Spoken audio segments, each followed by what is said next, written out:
ዓመቱ 2026 ነው። በሰሜን አሜሪካ ስቴዲየሞች ውስጥ የሺዎች ድምፅ ያስተጋባል።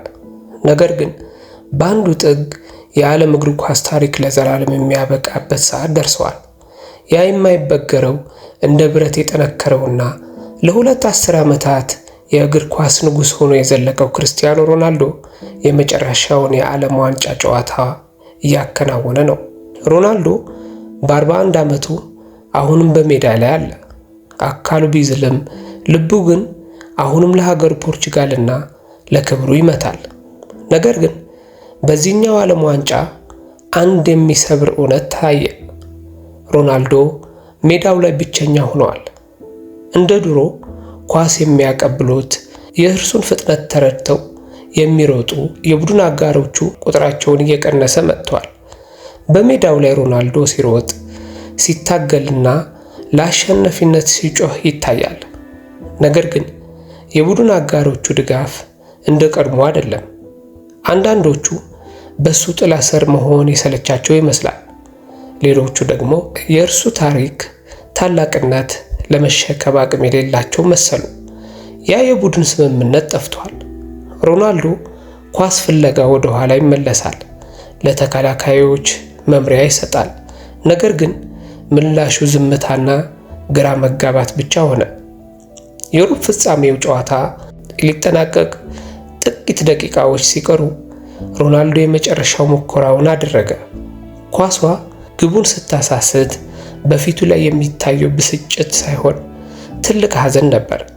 ጨዋታው ተጠናቀቀ። ፖርቹጋል ተሸነፈች።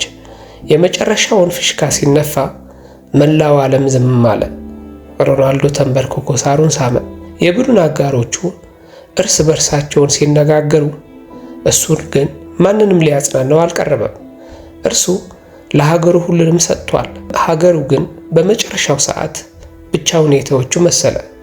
የአስፈሪውና ጀግና ሮናልዶ በብቸኝነት ወደ ተጫዋቾች መውጫ ዋሻ ወይም ታናል እያለቀሰ ሲያመራ የታየው ምስል የብዙዎችን ልብ ሰበረ።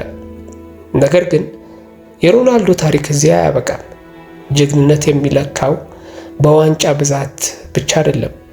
ጀግንነት ማለት በ41 ዓመት ዕድሜ መላው ዓለም አብቅቶለታል እያለ ሲያወራ አሁን በከፍተኛ ብቃት ተገኝቶ መፋለም ነው። ሮናልዶ ለፖርቹጋል ብቻ ሳይሆን ለዓለም እግር ኳስ አርአያ ነው። ከ5 የዓለም ዋንጫዎች በላይ ተሳትፎ በሁሉም ላይ ግብ ያስቆጠረ ብቸኛው ሰው ነው። የእርሱ ታሪክ ከድህነት ተነስተው ዓለምን ስለመግዛት፣ ስለ ታታሪነትና ስለማይበገረው የሰው ልጅ መንፈስ የሚተርክ ነው። በ2026 ሮናልዶ የመጨረሻው የዓለም ዋንጫ ጨዋታው ሆኖ ከሜዳው ቢሰናበትም ከእግር ኳስ አፍቃሪዎች ልብ ግን መቼም አይወጣም። የቡድን አጋሮቹ ባይወዱትም ታሪክ ግን በወርቅ ቀለም ይዘክረዋል። እርሱ CR7 ነው፣ የአሸናፊነት ምልክት፣ የጽናት ተምሳሌትና የዘመናችን ታላቁ ጀግና። ስንብቱ በእንባ ቢሆንም አሻራው ግን ለዘላለም ሕያው ሆኖ ይኖራል። ንጉሡ ሜዳውን ለቀዋል፣ ነገር ግን የታሪክ ዙፋኑ ለዘላለም የሱ ነው።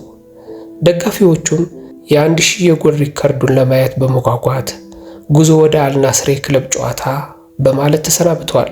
እኛም ቪዲዮውን ላይክ፣ ሼር እና ቻናላችን ሰብስክራይብ ማድረጋችሁን እንዳትረሱ በማለት ተሰናበትን። ሰላም ቆዩልን።